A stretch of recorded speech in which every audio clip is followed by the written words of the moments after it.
The Vorath Empire had conquered 47 star systems in less than 10 years, and their crimson warships moved through space like death itself, and no alien species had ever stopped them or even slowed them down, because the Vorath were simply too strong and too advanced and too ruthless in their methods of war and conquest.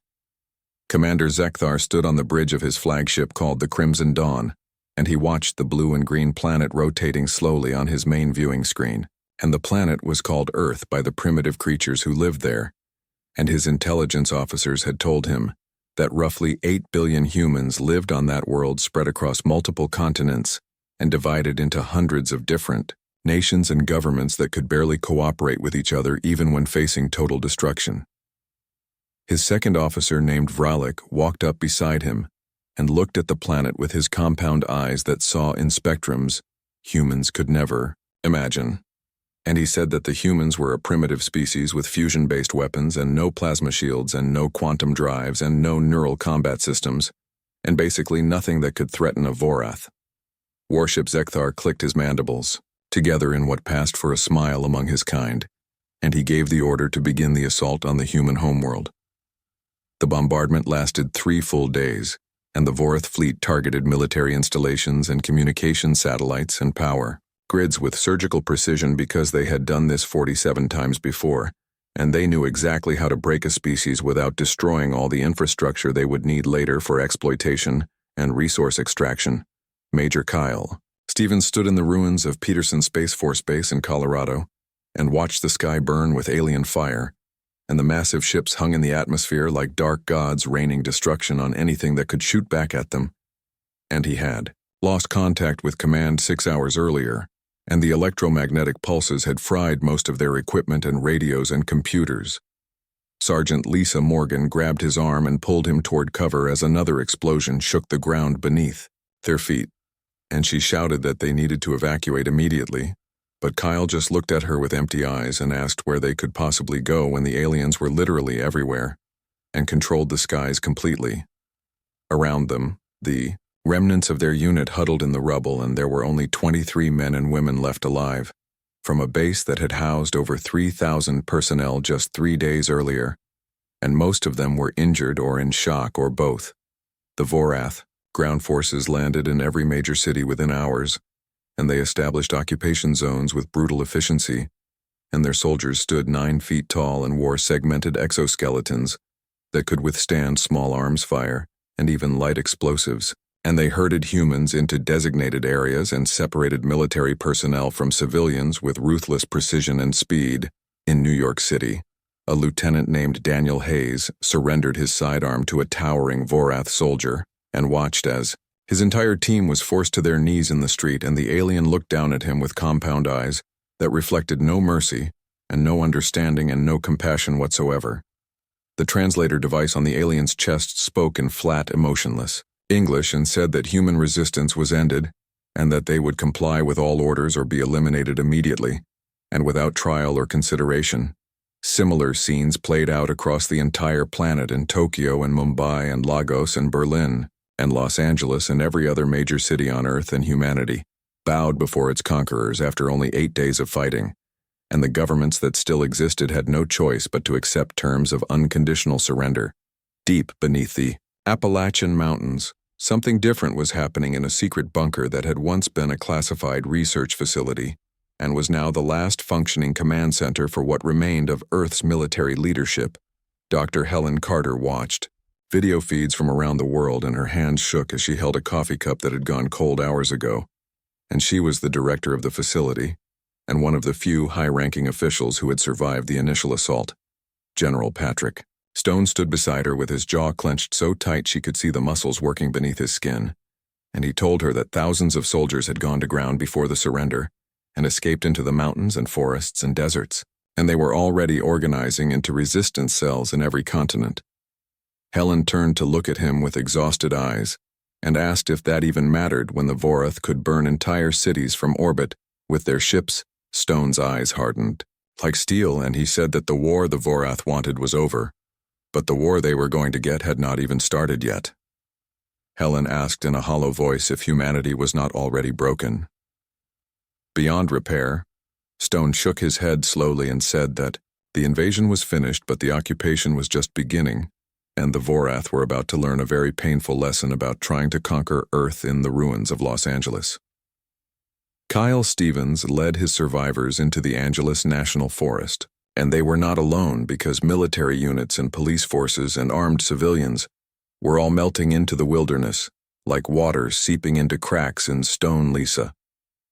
Morgan helped set up their first hidden camp in a concealed position that overlooked one of the main Vorath supply routes, and she asked what the plan was now that they were officially defeated. Kyle checked his rifle, which was one of the few weapons they had managed to keep when they escaped, and he said simply that they would make the aliens bleed for every day and every night until the Vorath understood what kind of nightmare they had walked into. Private Jake Collins pointed out that the Vorath had ships that could burn entire cities from orbit, and asked what a few hundred humans with rifles could possibly do against that kind of power. Kyle looked at the young soldier and then at the other 19 faces watching him in the fading evening light, and he told them that humans had something the Vorath did not have, and that was the fact that they were fighting for their home and their families and their entire species. He said that humans had a long and bloody history of making invaders regret ever setting foot on their soil, and that history was filled with examples of smaller forces defeating larger ones through sheer determination and willingness to fight dirty and never give up. He did not know it yet, but across the planet thousands of other men and women were having the same conversation and making the same decision and preparing to fight back against impossible odds. The Vorath believed they had won the war and conquered Earth just like they had conquered 47 other worlds before it. They had no idea that the real war was just beginning, and that humanity was about to teach them the true meaning of resistance. 3 months into the occupation, Commander Zekthar began to understand that something was terribly wrong with the conquest of Earth, because the humans had surrendered, and their governments had capitulated, and their military had laid down their weapons, and by every conventional measure the planet should have been pacified and ready for integration into the Vorath Empire. Instead, his forces were losing soldiers at an alarming rate that made no sense given the primitive nature of human. Technology Officer Vralik reported that another supply convoy had been ambushed in the region. The humans called Arizona, and 17 Vorath soldiers were dead, and 3 vehicles were completely destroyed, and the attackers had disappeared before reinforcements could arrive at the scene. Zekthar studied the tactical display, showing hundreds of red markers indicating attacks over the past 90 days, and he asked for pattern analysis to understand how the humans were coordinating these strikes. Vralik admitted that there was no pattern they could determine, because the attacks were completely uncoordinated and carried out by small groups using primitive kinetic weapons, and they struck at night or during storms or in terrain where Vorath sensors could not penetrate effectively, and then they simply vanished like ghosts. Zekthar ordered increased patrols and executions of civilians near attack sites as reprisals, but Vralik informed him that they had already tried those tactics, and it only seemed to increase the frequency and intensity of the attacks in the mountains of Colorado. Kyle Stevens had learned to move through the forest without making a sound, and his unit had grown to nearly 200 fighters, including both military personnel and armed civilians who refused to accept the occupation. They called themselves the Ash Mountain Brigade after the scorched peaks that surrounded their hidden base, and Kyle had stopped thinking of himself as a major in the United States Air Force because ranks and protocol meant nothing in this new world, where the only things that mattered were killing Vorath and surviving long enough to kill more of them. Lisa Morgan lay prone on a ridge looking through her rifle scope at a Vorath patrol moving through the valley below, and she had become their best sniper with an ability to hit targets at distances that would have been considered impossible before the invasion. Kyle studied the terrain and the enemy formation and told Jake Collins to take his team around the North Ridge and wait for the signal before hitting the patrol from above, while Kyle's group would engage from the south, creating a crossfire that would maximize chaos and casualties. The ambush lasted exactly 90 seconds, and Kyle's fighters opened fire with concentrated volleys that forced the Vorath to take cover. And then Jake's team struck from the high ground, raining grenades and automatic weapons fire down on the aliens. And by the time Vorath reinforcements arrived, the humans had melted back into the forest, leaving behind 6 alien bodies and absolutely no trace of their own presence. It was a small victory that meant almost nothing in the grand scale of the war. But Kyle had learned that small victories were all they needed because death by 1,000 cuts would eventually make the occupation so costly and so bloody that the Vorath would decide Earth was not worth the price across the ocean in what had once been Germany. Lieutenant Sophie Klein led a different kind of resistance that specialized in sabotage and targeting the infrastructure the Vorath needed to maintain control over the occupied territories. Her demolitions expert Hans Werner reported that the charges were placed on the power relay and they had 30 seconds before detonation. Sophie counted down in her head while watching the Vorath facility from their concealed position. And when the explosion came, it was beautiful, because the entire grid went dark and cut power to 12 city blocks, including a major Vorath command center. They disappeared into the subway tunnels before the aliens could respond, and those tunnels had become their secret highway through the occupied city. Sophie asked how long before the Vorath could repair the damage, and Hans estimated 2 or maybe 3 days, but then pointed out that they had hit 6 other relays that same night, and the aliens would be scrambling to fix everything at once.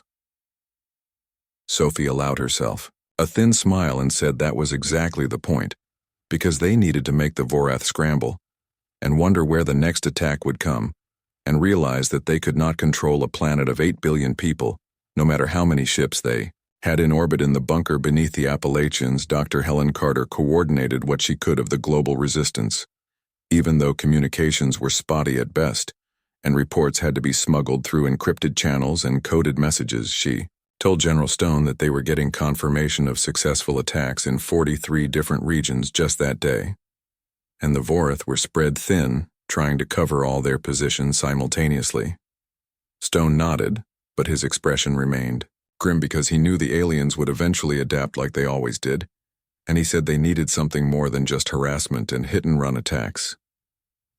Helen asked what he had in mind, and Stone pointed to the holographic display showing the Vorath fleet in orbit, and said that as long as the aliens controlled the high ground, they could burn any position the humans tried to hold, and therefore they needed to find a way to hit the Vorath where they thought they were completely safe. Helen stared at him like he was insane, and said that was impossible because humanity did not have anything that could reach orbit anymore, since all their satellites and space stations had been destroyed in the first days of the invasion. Stone replied that they had better figure something out quickly, because eventually the Vorath were going to get tired of playing by rules and just start destroying entire cities until the humans surrendered for real. The thought hung in the air between them, like a death sentence, and they both knew he was absolutely right about what would happen if the resistance continued in occupied Tokyo. Daniel Hayes had become someone he barely recognized anymore because the lieutenant who had surrendered on that first day was gone and replaced by a harder and colder version of himself, who led a cell of 20 fighters operating in the ruins of the city's outskirts. His scout Kenji Yamamoto whispered over the radio that a Vorath officer with 2 guards was entering the building they had been watching. Daniel signaled his team into position because they had learned the Vorath command structure and identified key personnel, and killing regular soldiers was satisfying, but killing officers disrupted alien operations for weeks. The attack was swift and brutal as Daniel's team breached the building from 3 points simultaneously and overwhelmed the guards before they could sound an alarm, and the Vorath officer died fighting because its powerful exoskeleton absorbed multiple rounds before finally collapsing. Daniel ordered his team to move immediately, and they disappeared into the night, leaving behind another message for the occupiers that said they were not safe anywhere and would never be safe on Earth. Back aboard the Crimson Dawn, Commander Zekthar listened to casualty reports with growing frustration because 3 months of occupation had passed, and instead of growing more secure, his forces were losing ground every single day. Told Vralik that this was unprecedented, because conquered species did not behave this way, and they were supposed to accept their defeat and integrate into the Empire peacefully. Vralik observed that the humans were different from every other species they had encountered, and they fought with a desperation the Vorath had never seen before. Zekthar insisted that the humans could not win because the Vorath had orbital supremacy and superior technology and superior soldiers, and the humans were fighting with primitive weapons and nothing but hope. Vralik agreed, but then pointed out quietly that despite all of that, the humans were still fighting and showed no signs of stopping. The message from Vorath High Command arrived 6 months into the occupation, and Commander Zekthar read it with a sinking feeling in his primary stomach, because it said that pacification was taking too long, and resistance must be broken within 30 days or he would be relieved of command, and told to use whatever measures were necessary. Because the Empire expected results, Officer Vralik had read the same message and asked what the orders were. Zekthar's mandibles clicked in frustration, as he ordered the initiation of Protocol 7, which meant systematic reprisals, and for every Vorath soldier killed, they would execute 100 humans from the nearest population. Center Vralik pointed out that this would likely increase resistance, rather than diminish it. Zekthar said coldly that he was aware of that, but perhaps when the humans saw their civilians paying the price, these resistance fighters would reconsider their futile struggle. The first reprisal took place in Denver, where Vorath forces rounded up residents from 3 city blocks and executed them in the central square, while their families were forced to watch, and the alien loudspeakers broadcast the message in every human language saying, "This is the price of resistance in the mountains above the city." Kyle Stevens watched through binoculars with his hands white-knuckled on the device, and he could see the bodies and hear the screams, even from this distance. Lisa Morgan said quietly beside him that the Vorath were trying to break the human spirit. Kyle lowered the binoculars and looked at his second-in-command and asked her if she thought it was working. Lisa's face hardened into an expression of pure hatred, and she said that the aliens had just made a terrible mistake because they had just shown 8 billion people that surrender meant nothing, and compliance meant nothing, and the only choice left was to fight until the very end. She was absolutely right because the reprisals had the exact opposite effect that the Vorath intended, and across the planet resistance cells swelled with new recruits and civilians who had remained passive now took up arms, and the attacks on Vorath forces tripled in frequency and intensity. In London, a truck bomb destroyed an entire Vorath command post and killed 43 alien soldiers in a single blast, and in Beijing resistance fighters overran a supply depot and stole weapons and ammunition before disappearing into the massive urban sprawl, and in Sao Paulo, snipers picked off Vorath officers with increasing precision and effectiveness. Dr. Helen Carter watched the reports flood in from across the globe and told General Stone that the Vorath were going to escalate even further in response.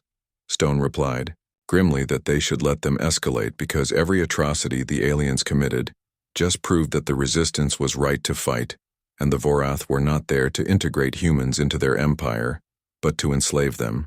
And humans did not do well with enslavement in the bunker's research wing. Something else was happening that would change everything because a team of surviving scientists and engineers led by Dr. Raymond Park had been working on a secret project they called Prometheus. Raymond explained to Helen and Stone that they had analyzed the wreckage from downed Vorath fighters and discovered that alien technology was advanced, but not incomprehensibly so, and they believed they could adapt some of the components to existing human systems. Helen asked what the end goal was. Raymond gestured to a schematic on his display showing a Vorath ship's quantum field generator used for propulsion and said they could not replicate it, but they might be able to disrupt it. And they were talking about a weapon that could bring down the Vorath. Orbital platforms. Stone leaned forward suddenly very interested and asked how long it would take. Raymond said 6 months, maybe longer, and they would need more components, which meant more raids on Vorath positions, and they would need test subjects to verify the technology. Stone promised that Raymond would have whatever he needed to complete the project. Across the planet, the war intensified into something brutal and terrible, and the Vorath implemented increasingly harsh measures, but for every human killed in reprisal, 10 more joined the resistance, because it was a mathematics the aliens could not comprehend, since they were used to species that valued survival above all else, and they did not understand humans at all. Kyle's brigade carried out their most ambitious operation yet, which was a direct assault on a Vorath garrison in Boulder, with 200 resistance fighters attacking a fortified position defended by 70 alien soldiers. The battle lasted 3 hours and was more brutal than anything Kyle had experienced in his entire life. And the Vorath soldiers were formidable opponents whose exoskeletons absorbed punishment that would have killed human soldiers instantly, but Kyle's fighters had learned to adapt by targeting joints and sensors and using concentrated explosives and massed fire. When it was finally over, the garrison was completely destroyed, but Kyle had lost 46 men and women, and he walked among the bodies, both human and alien, feeling the crushing weight of command pressing down on him. Jake Collins said in a hollow voice that they had won the battle. Kyle asked bitterly if they had really won, or if they had just traded the lives of good people for a few more weeks of resistance.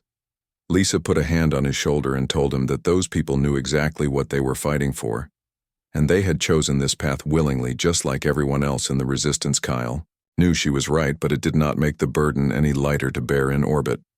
Commander Zekthar studied casualty reports with growing alarm, because his forces had lost over 2,000 soldiers in the past month alone, and the humans were becoming more organized and more effective and more ruthless with each passing day.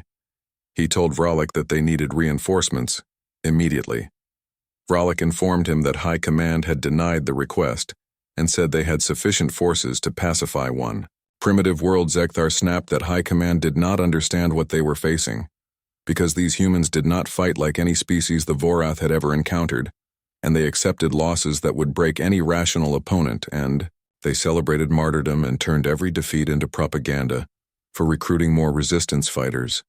Vralik asked what he recommended. Zekthar was silent for a long moment before saying they needed orbital bombardment to identify the major resistance strongholds and burn them from space and end this nightmare before it spread any further.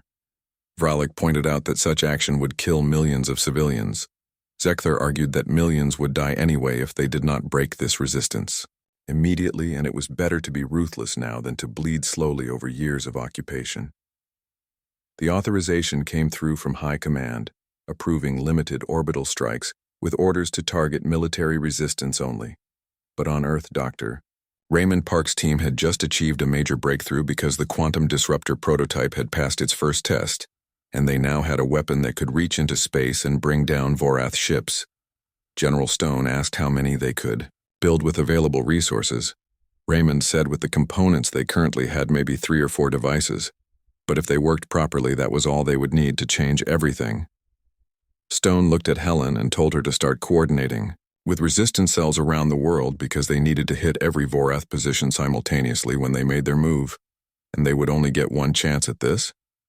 Helen asked when they would strike. Stone said 30 days, and they would hit the aliens with everything humanity had left, and they would either win their freedom or die trying, and there was no third option anymore. The message went out through the resistance network, encrypted and fragmented, but crystal clear in its intent, and it said to prepare for Operation Uprising in 30 days. The Vorath thought the resistance was broken and scattered and desperate, and they were about to learn just how terribly wrong they were. Day 0 of Operation Uprising dawned gray and cold across the northern hemisphere, and in hidden bases and mountain camps and urban safe houses and rural hideouts, resistance fighters prepared for the coordinated assault that would determine whether humanity lived free or died fighting. Kyle Stevens checked his equipment for the 3rd time with hands that moved with practiced efficiency, and around him, the Ash Mountain Brigade made similar preparations, as they had been reinforced over the past month with fighters from other cells, bringing their total strength to nearly 500 soldiers. Lisa Morgan announced a final communications check, and her voice was steady despite the tension that filled the air like electricity. The responses came in perfect sequence as Alpha Team reported ready and Bravo Team reported ready, and Charlie Team reported ready. Kyle addressed his gathered fighters and told them that they had been bleeding the Vorath for months and making the aliens pay for every inch of Earth, and today they would take it all back and show the invaders what happened when anyone attacked their world. He did not mention the casualty projections or talk about the intelligence suggesting they were outnumbered 3-1 because his people already knew the odds and they had known them from the very beginning. In the bunker beneath the Appalachians, Dr. Helen Carter watched multiple screens showing resistance cells across the globe, preparing for simultaneous attacks, and beside her, General Stone coordinated the chaos with the calm demeanor of a man who had accepted that this was humanity's last desperate gamble. Dr. Raymond Park reported from the research wing that Prometheus teams were in position, and all 3 quantum disruptors were armed and ready, and they were tracking the primary Vorath orbital platforms. Helen said that once they fired the weapons, they would have maybe 10 minutes before the Vorath realized what was happening and started bombarding the launch sites from space. Stone replied that they had better make those 10 minutes count. and he opened a global communication channel, broadcasting to every resistance cell simultaneously. His voice was steady and strong as he told all units that Operation Uprising was approved to commence, and he said this was for Earth and for humanity and for everyone they had lost, and ordered them to strike immediately. Across the planet, thousands of humans surged from hiding like a tidal wave of fury. Kyle's brigade hit the Colorado garrison with overwhelming force, using captured Vorath weapons alongside their own, and the initial assault was devastating as they breached the outer walls and forced the aliens into defensive positions. The Vorath were not easy prey because their soldiers rallied quickly, and their superior technology and training allowed them to kill humans at a terrible rate. But the assault did not falter or break. Kyle roared over the sound of battle for his fighters to keep pushing forward and not let the aliens regroup in London. Sophie Klein's sabotage teams had rigged every major Vorath facility with explosives, and when the signal came, the entire city erupted in a coordinated chain of detonations that crippled the alien command structure in Tokyo. Daniel Hayes led a brutal close-quarters assault on a Vorath communication hub, and his fighters moved through the building like vengeful ghosts, clearing room by room in savage firefights that left the walls covered with alien blood. Similar scenes played out simultaneously in Paris and Moscow and Cairo and Mumbai and Sydney and Rio de Janeiro, as humanity unleashed months of preparation and gathered strength in a coordinated fury that caught the Vorath completely off guard aboard. The Crimson Dawn commander Zekthar watched his command network light up with hundreds of distress signals and demanded to know how this was possible when the humans were supposed to be scattered and disorganized. Vralik said with alarm in his voice that the humans had been waiting, and this was all planned and coordinated. Zekthar ordered deployment of all reserve forces and gave authorization for orbital bombardment of resistance strongholds, and said they would end this uprising immediately. But before the Vorath could respond, Dr. Raymond Park's team fired the first quantum disruptor. The invisible beam lanced upward from the Appalachian Mountains and struck the nearest Vorath orbital platform, and the quantum field that kept the massive structure aloft collapsed instantly. The platform did not explode, but simply fell tumbling through the atmosphere like a dying star, and breaking apart from stress and debris rained down across the Atlantic Ocean like burning meteors. Raymond reported with disbelief in his shaking voice that the target was destroyed, and the weapon had actually worked. Stone commanded them to fire on the next platform. The second disruptor fired from a hidden facility in the Andes Mountains and struck another orbital platform with the same devastating effect, and the third shot came from a resistance base in the Himalayan mountains, bringing down a Vorath carrier that had been preparing to launch bomber aircraft in 90 seconds. Humanity had destroyed 1/3 of the Vorath fleet. Zekthar breathed the word impossible as he watched his orbital assets vanish from the tactical display. Vralik pulled up analysis data and said the humans had adapted Vorath technology against them, and the quantum signature matched their own propulsion fields, and they had created a weapon specifically designed to counter Vorath. Ship Zekthar asked if they could defend against it. Vralik said, not without completely shutting down their quantum drives, which would leave them unable to maintain orbit or make any tactical movements. Zekthar felt something he had not experienced in decades of military service, and that feeling was pure fear, because the humans had not just resisted, but had adapted and learned and turned Vorath technology into a weapon against its own creators. On the ground, the battle intensified as Kyle's forces finally breached the garrison's inner defenses and engaged in brutal close-quarters combat with Vorath soldiers who fought with desperate ferocity, but were surrounded and cut off from reinforcement and could see their orbital support burning in the sky above them. Lisa shouted that the aliens were breaking and ordered everyone to keep pushing. Kyle led the final assault into the garrison's command center, where the Vorath commander stood nearly 10 feet tall with an exoskeleton scarred from countless battles, and it killed 3 of Kyle's fighters before he got close enough to jam a grenade into its chest armor. The explosion killed them both, but Kyle had already accepted that outcome because he died, knowing that humanity was winning and the occupation was ending, and Earth would be free. Lisa Morgan found his body in the ruins of the command center, still gripping his weapon, and she allowed herself 30 seconds to grieve before turning to the survivors and telling them the garrison was theirs, and to set up defensive positions and wait for reinforcements because they were not done fighting yet. Across the planet, the tide had turned decisively as resistance forces no longer hiding in shadows took and held Vorath positions, and the aliens still had superior technology, but they were outnumbered 1,000 to 1, and humanity had learned to fight dirty. In orbit, Zekthar made the hardest decision of his career and signaled the fleet for full retreat and abandonment of the surface. Vralik started to say that High Command would view this as cowardice. Zekthar snapped that he did not care how High Command viewed anything, because they had lost orbital control and their ground forces were being overrun, and if they stayed, they would lose everything. The Vorath fleet began its withdrawal, pulling soldiers from the surface in a chaotic evacuation and leaving behind equipment and supplies and thousands of their dead. The bunkered General Stone watched the alien ships beginning to retreat and said with disbelief that they were running. Helen corrected him and said they were not running but regrouping, and they would return with reinforcements. Stone said then they would use the time to prepare, because they had proven they could hurt the Vorath, and now they needed to prove they could win. Spontaneous celebrations erupted across Earth as people watched the Vorath ships disappear into the sky.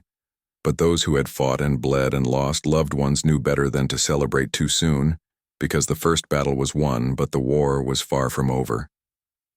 The Vorath Empire had ruled the galaxy for 3 centuries and conquered 47 star systems without a single defeat.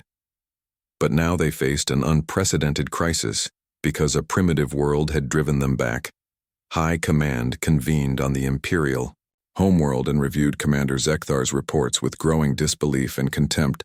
High Executor Vornath said with dripping scorn that a single world barely capable of spaceflight had developed a weapon to counter their fleet technology in under a year, and this was either the greatest intelligence failure in Vorath history or evidence of incompetence on a scale he could not fathom. Zekthar stood before the council with his career and possibly his life hanging in the balance and explained that the humans were unlike any species they had encountered because they did not surrender when defeated and did not accept occupation, and every measure taken to break their resistance only strengthened it.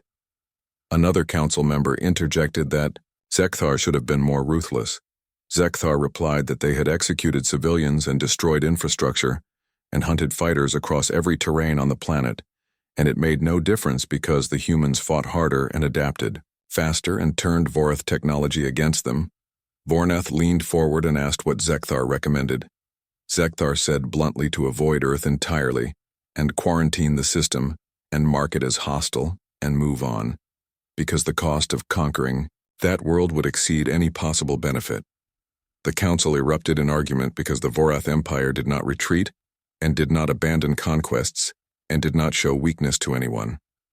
But Zekthar's report was impossible to ignore, since he had lost 30% of his fleet and over 8,000 soldiers and been forced into humiliating withdrawal. And High Command authorized a new invasion force 3 times the size of the original, with orders to sterilize all resistance and break humanity once and for all. On Earth, the 8 months following the Vorath retreat were a frenzy of preparation for the inevitable return. Dr. Helen Carter had become the leader of the United Human Resistance and coordinated efforts across all nations because the old political divisions had collapsed during the occupation, and what remained was a species unified by survival. She told assembled leaders at what had once been the United Nations building that they had to assume the Vorath were coming back, and when they did, they would come with overwhelming force. General Stone pulled up holographic displays showing defensive preparations and said they had fortified every major city and established orbital defense platforms using captured Vorath technology and tripled production of quantum disruptors and reverse-engineered plasma weapons for mass production. Dr. Raymond Park added grimly that it still would not be enough, because if the Vorath came back with their full fleet, humanity could hurt them but could not win a conventional war. Helen said, then they would not fight a conventional war but would fight the way they had been fighting, and make Earth a fortress that bled the aliens dry and make the cost so high that even if the Vorath won, they would lose. In Colorado, Lisa Morgan had taken command of what remained of the Ash Mountain Brigade, and Kyle's death had hit her hard, but she channeled her grief into preparing for the inevitable return of the invaders. General Stone inspected the fortified positions in the mountains and said that Major Stevens would be proud of what she had built. Lisa replied that Kyle would say they should be doing more and taking the fight to the Vorath instead of waiting for them to come back. Stone smiled grimly and said it was funny she mentioned that because they had been working on something she might find interesting. He showed her plans for a captured Vorath frigate that human engineers had been studying, and said they believed they could make it spaceworthy again. And while they could not build a fleet, they could send a message. Lisa studied the schematics and asked what kind of message. Stone said the kind delivered with plasma cannons and quantum torpedoes, because if the Vorath wanted to come back to Earth, they would make sure the aliens remembered what happened the first time. The Vorath invasion fleet arrived 9 months after the retreat and emerged from hyperspace at the edge of Earth's solar system with 300 warships representing the largest military force ever assembled in the sector fleet. Commander Korvax reviewed tactical data with satisfaction and said this time there would be no mistakes and they would begin with orbital bombardment of all major population centers to destroy humanity's ability to coordinate resistance before landing a single soldier. But as the fleet moved into weapons range, alarms began blaring across every ship. A sensor officer reported multiple contacts emerging from the asteroid belt and said they were human vessels armed with Vorath weapons. Korvax watched in disbelief as a dozen captured and retrofitted Vorath ships, along with crude human constructions bristling with salvaged alien technology, moved to intercept his fleet. He breathed the word impossible because the humans should not have functional spacecraft. His tactical officer said the humans had adapted Vorath technology just like they adapted everything else. The Battle of Earth's orbit was brief but devastating as the human fleet was outnumbered 30-1, but fought with suicidal ferocity and rammed damaged ships into Vorath carriers and detonated quantum drives to create massive explosions and used every desperate tactic imaginable. Lisa Morgan commanded one of the human ships called the Defiant, which was a retrofitted Vorath corvette, and she ordered all power to forward weapons and targeted a massive dreadnought and said they would make the aliens remember this day. Her ship shuddered under return fire, but she kept the nose pointed at the Vorath vessel and fired every weapon until the reactor went critical, and she ejected the crew in escape pods, then rammed what remained of her ship directly into the dreadnought's bridge. The explosion destroyed one of the largest vessels in the Vorath fleet. On the surface, quantum disruptors fired in coordinated volleys and brought down Vorath ships attempting to establish orbital bombardment positions, and human-built railguns and reverse-engineered plasma cannons and captured alien weapons created devastating crossfire. The Vorath fleet had superior numbers and technology, but they were fighting an enemy that had spent an entire year preparing for this exact scenario, and every human position was fortified and every weapon emplacement was positioned for maximum effectiveness, and every soldier was trained and ready to die. Fighting Fleet Commander Korvax watched his tactical display with growing horror as the casualty count climbed past 30 ships, then 50, then 75. His tactical officer said unnecessarily that they were losing. Korvax demanded to know how primitives could challenge them. The officer replied that the humans were not primitives anymore because they had adapted and learned and become something the Vorath had never faced before. In the bunker, Dr. Helen Carter coordinated the defense with false calm, while reports flooded in from across the globe showing the Vorath taking horrific casualties but also grinding through human defenses. General Stone said quietly that they could not sustain this because they were winning the battle, but if the Vorath committed to prolonged engagement, they would be overwhelmed through sheer numbers. Helen said, then they would make sure the aliens did not want prolonged engagement, and she opened a broadcast channel transmitting on all Vorath frequencies.